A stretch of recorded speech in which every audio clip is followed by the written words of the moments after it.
আল্লাহর প্রিয় বান্দা হওয়ার ইচ্ছা আছে না নাই? একটু দিল থেকে বলবেন প্লিজ, একটু দিল। আপনার রবের প্রিয় বান্দা হওয়ার ইচ্ছা আছে না নাই? যিনি আপনাকে আমাকে খাওয়ায়, হাজার অপরাধ জেনেও গোপন করে রাখে, ওই রবের প্রিয় হওয়ার ইচ্ছা আছে না নাই? তাহলে কিছু কাজ করতে হবে। যদি রবের প্রিয় বান্দা হবার ইচ্ছা থাকে তাহলে কিছু কাজ করতে, আবার কিছু কাজ বাদ দিতে। কাউকে জিজ্ঞেস করতে হবে না ভাইয়া, আপনি নিজেকে প্রশ্ন করেন কি করতে হবে কি বাদ দিতে হবে। এগুলো আমি বলবো না, আপনারাই বলবেন। সুদ, ঘুষ, মা বাবার সাথে বেয়াদবি, পরনারীর দিকে তাকানো,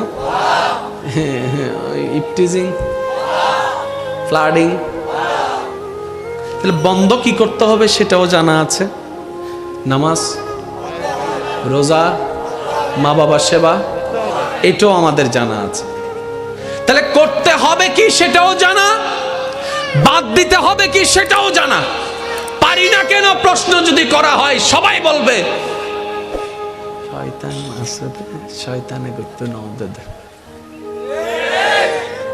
এটাই তো আমাদের দাবি, এটাই তো আমাদের কথা যে শয়তান আমাদেরকে করতে দেয় নাই। শুনলে অবাক হবেন, এখানে শয়তানের কোনো দোষ নাই। এখন অত জোরে তোলে কি আর দোষ না?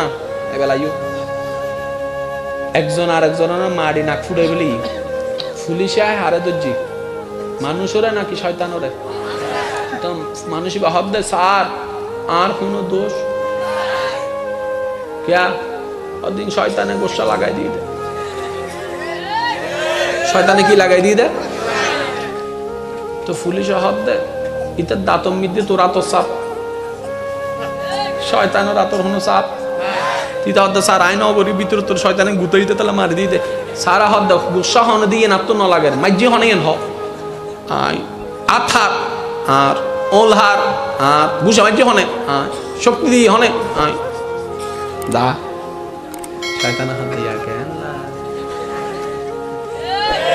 এই কনসেপ্ট গুলো যদি বুঝতে পারি আমাদের সবকিছু ইজি হয়ে যাবে। তো মনে রাখবেন।